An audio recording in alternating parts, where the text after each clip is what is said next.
Pozdravljene, spoštovane gledalke in cenjeni gledalci. V Spodnji Idriji so ob letošnjem velikem šmarnu predstavili rezultat enoletnega snovanja domačih klekljaric, ki so v čipko ujele spodnjeidrijske legende. Zasnovala jih je Tina Koder-Grajzar, ki jo danes prav lepo pozdravljam v našem studiu. Dobrodošli. Hvala, pozdravljeni. Kakšen občutek je bil na otvoritvi, ko je ta vaša čipka pravzaprav zaživela? Ja, ta občutek je bil res lep. Najprej zato, ker sem jo tudi jaz takrat prvič videla v celoti. Prej sem videla samo neke utrinke, kaj se dogaja. In pa seveda je bil občutek lep tudi zato, ker je bilo res ogromno obiskovalcev in ker so bili lepi odzivi z njihove strani. Ta projekt je bil tako zelo velik, celo leto ste ga snovali in pripeljali do tega konca. Ja, zdaj sama ideja se je spodnjeidrijskim klekljaricam, oziroma mislim, da je bila tukaj glavna Andra Marinko, porodila že kmalu po zaključku v bistvu prejšnje lanskoletne razstave, kjer smo tudi sodelovali. Moje delo se je pa tako bolj zares začelo potem v začetku letošnjega leta, ko sem pa dejansko začela z oblikovanjem vzorcev za to čipko. Osnovna ideja je bila torej, kako spodnjeidrijske legende tako pretočiti, upodobiti v čipki. Tako, ja. Najprej smo se pogovarjali, da bi bila ta čipka namenjena prostorom spodnjeidrijske knjižnice, potem je sicer te okvirje nekoliko prerastla, ampak mislim, da tudi zato je bila ta prva asociacija, da moramo upodobiti neke zgodbe. In v vprašanju, kakšne zgodbe, je bilo seveda najbolj logično, da so to lokalne zgodbe in legende prav z tega kraja. Gre za 4 ali 5 teh zgodb in vsaka zgodba ima svoj del v tej veliki čipki, ki je dolga, mislim, da dobra 2 metra. Ja, 2,10 metra, ja, tako nekako. Tukaj imate originalne papirce, kot se reče tem predlogam. Lahko pokomentirate vsakega od teh motivov? Ja, mogoče, če bi šli kar po vrsti. Zgodba se začenja s to znano spodnjeidrijsko legendo riba na topolu boje, ki je v bistvu, jaz pravim, je bolj nek utrinek, ni toliko legenda kot taka, kot v smislu zgodbe, pa gre za to, da se je ta spodnjeidrijčan, Prfarc, pogledal v vodo in v Idrijco, in v tistem trenutku se je nekako sestavilo petje ptic, odsev topola v reki in pa riba, ki je priplavala mimo, in je on to doživel, kot da ta riba na topolu poje. Zdaj, ta zgodba čipko začenja in na drugi strani tudi zaključuje, zato ker ima ta zgodba več oblik, in ena je tudi, jaz pravim, ženska varianta te zgodbe, kjer pa se to dekle enako pač opazuje reko in si želi, da bi v njej ugledala svojega bodočega moža.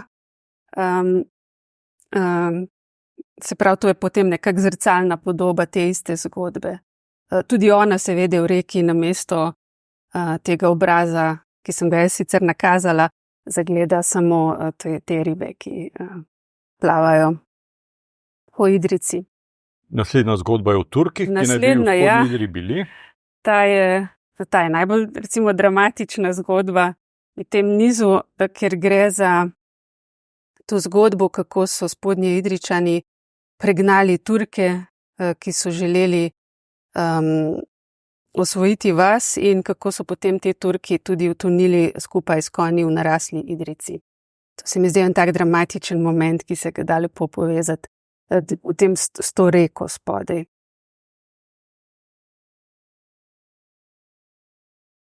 Sredinski motiv pa je cerkev? Ja, sredinski motiv je v bistvu ta motiv, ki je itak osrednji motiv, srednja veduta Spodnje Idrije s cerkvijo Marije na Skalci. To je tudi najvišji motiv, zato je bilo nekako logično, da ga postavim centralno. govori pa o tej legendi, kako je ta cerkev nastala. Tudi tukaj je več verzij, ampak jaz sem si izbrala to, da je nastala kot zahvala za ozdravitev ene gospe iz te rodbine Rasp, ki ima dejansko tudi svoj grb vzidan v samo steno cerkve. Zadnji motiv pa se dotika tudi Idrije. Ja, Idrija in tega nekakšnega že malo pregovornega, mogoče ne le krivalstva, no, ampak enega takega zanimivega odnosa med Idrijo in Spodnjo Idrijo. Gre pa za to, da je nek bogat Idrijčan od prebrisanega prfarca kupil to pojočo ribo in zanjo dal svojo kmetijo. Jaz sem sicer narisala bolj eno tako idrijsko hišo, glede na to, da je Idrijčan. Se pravi, da je pač sprejel precej slabo odločitev, recimo, ki pa je bila seveda v korist tega prebrisanega prfarca. Vse te zgodbe, te likovne upodobitve v čipki ste povezali v eno čipko, 2 metra dolžine, višine skoraj meter? Ja, 80. Približno, ja. Višino pač je nastala, kakor se je šlo, sama dolžina je bila pa nekako naprej začrtana, ja, kakšno ne bo. Seveda je bil poseben izziv, ker je ta čipka na koncu morala delovati enotno, ampak klekljaric je bilo pa več in jo je bilo zato treba razdeliti, čim bolj neopazno razdeliti na te enote, ki so se klekljale posebej, na koncu se je pa sešila v to končno obliko. Povejte nam še to, kako nastajajo ti papirci, to je v razmerju 1:1. Ja. Rišete računalniško, ročno? Jaz rišem ročno, prve skice nastajajo s svinčnikom na papir, potem, ko so pa dodelane do te mere, da jim že lahko rečem vzorec za čipko, jih pa še prerišem na pavz.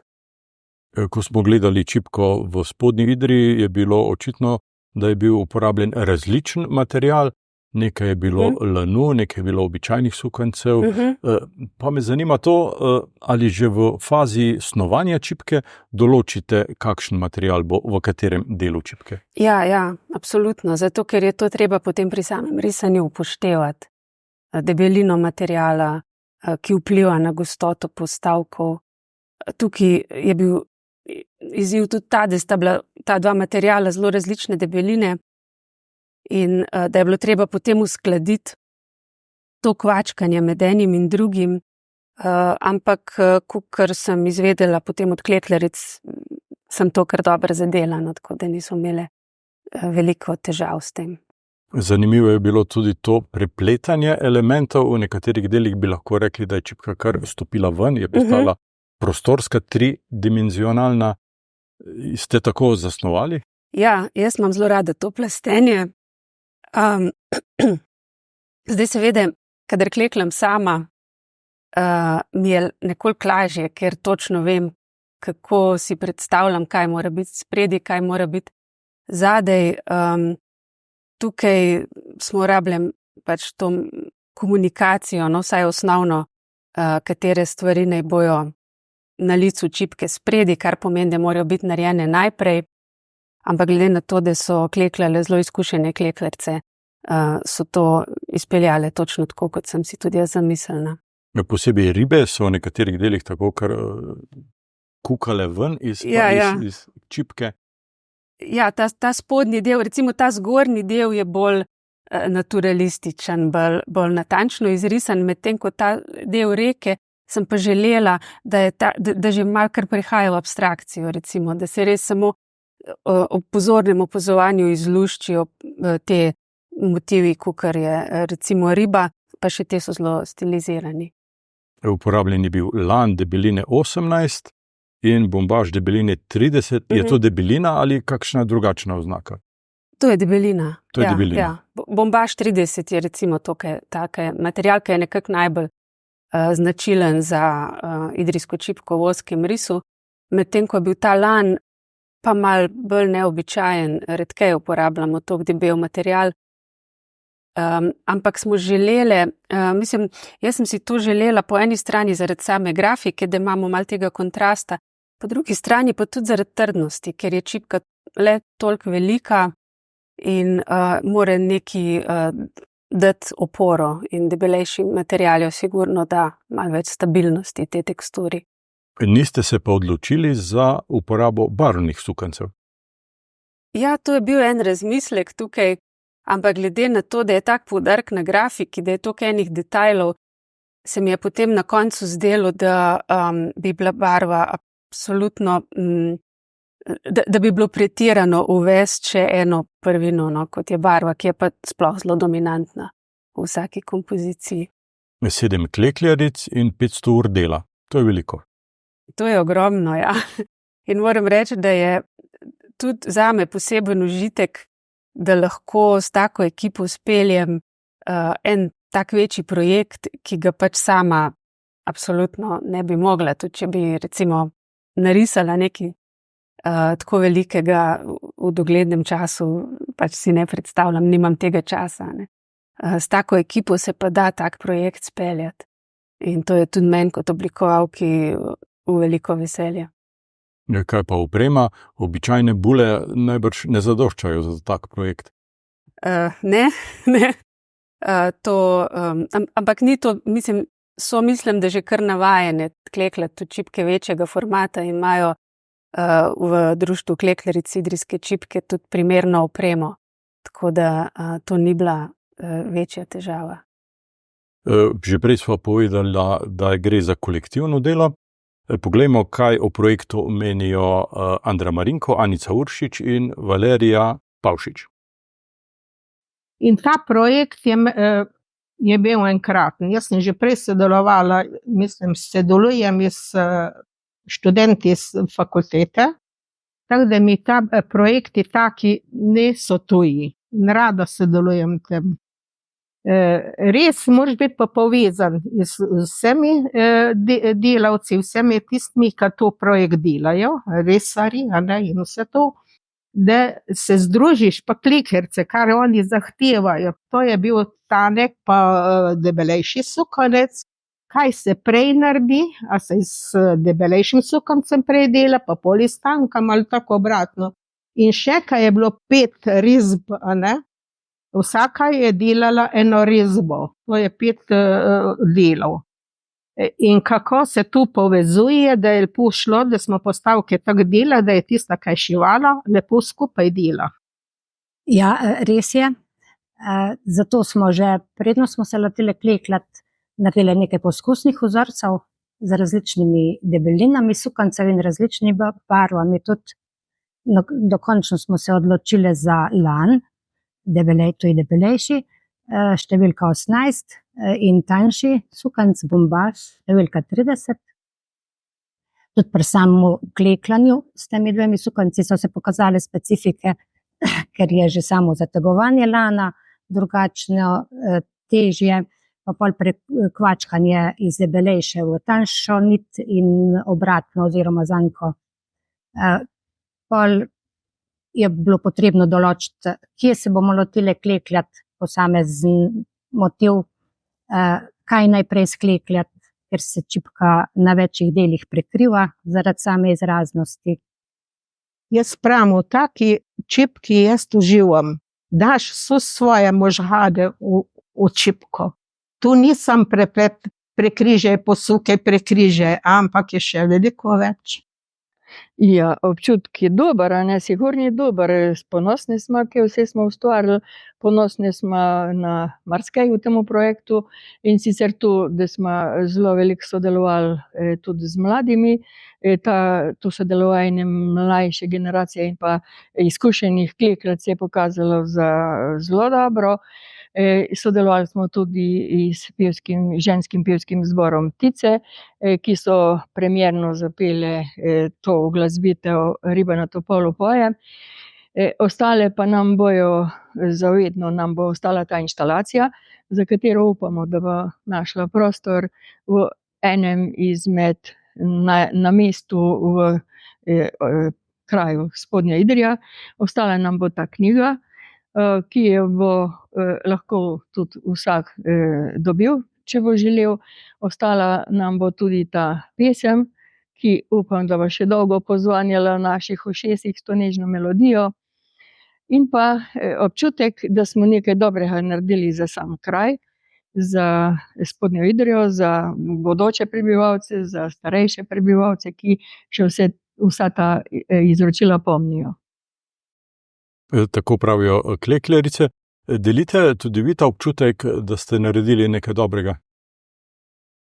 Ja, pa mogoče se tega niti nisem toliko zavedala, dokler nisem doživela res vseh teh odzivov na otvoritvi razstave. Res se mi zdi dobro, da smo namesto neke večje količine manjših izdelkov tokrat naredile eno tako večjo, malo bolj monumentalno čipko. Na odprtju je bilo zelo lepo tudi, ko so zapele članice pevskega zbora Tice, to skladbo, ki jo je priredila Nataša Contaldo za zbor. Ta preplet glasbe in teh vaših elementov je bil prav čaroben. Ja, to je res lepo izpadlo in je tudi mene presenetilo, ker sem šele na otvoritvi videla končno podobo vsega. Kje sami vidite pravo mesto za predstavitev oziroma stalno mesto za postavitev te čipke? Ja, po moje res recimo v prenovljeni kulturni dvorani v Spodnji Idriji, ko bo prišlo do tega nekako na vstopu, primerno okvirjeno. To bi bil po moje en tak kraj, kjer bi si lahko največ ljudi to čipko ogledalo oziroma kjer bi res spremljala življenje v kraju. Sicer pa so napovedali, da bo na ogled prihodnje leto ob čipkarskem festivalu, najbrž v kateri od galerij v mestu. To sem tudi jaz slišala in me veseli, točne lokacije pa tudi jaz še ne vem. Ta vaš projekt je na način povezal dediščino, več dediščin, tako jezikovno, folkloristično, kot tudi čipkarsko. Kakšen je vaš osebni odnos do preteklosti, do dediščine? Jaz imam to področje zelo rada, zelo me zanima, do te mere, da sem takrat po gimnaziji celo kolebala med študijem oblikovanja tekstil in oblačil, ki sem ga potem tudi izbrala, in pa etnologijo. Tako da sem vesela, da lahko tudi zdaj v bistvu pri svojem delu na nek način to dvoje združujem. Ker takoj, ko govorimo o klekljani čipki, o idrijski čipki, ne moremo mimo dediščine. Kljub temu, da jaz pravim, da ustvarjam sodobno avtorsko idrijsko čipko, kakor uporabljam ta nabor tehnik idrijskih, sem že na področju izročila in dediščine. Pa tudi mimo tega, zelo rada spremljam to področje dediščine, tudi kar zadeva ustno izročilo. To je lahko tudi en tak večen vir navdiha za moje delo. Kako gledate naprej, snujete kaj novega? Pravzaprav vedno snujem kaj novega, ampak gre za te manjše sprotne projekte. Zdaj že razmišljamo, kar recimo v sodelovanju z spodnjeidrijskimi kleklericami, že razmišljamo o naslednjem letu, o festivalu idrijske čipke, ki bo posvečen temi čebel, čebelarstva. Tako da ja, vedno se nekaj dogaja. Tina Kodar-Grajzar, hvala lepa za ta vaš izjemen izdelek, te papirce in ta cel projekt. Hvala za obisk v našem studiu in hvala za ta pogovor. Hvala tudi vam. Vam, spoštovane gledalke in cenjeni gledalci, pa hvala za pozornost in seveda srečno.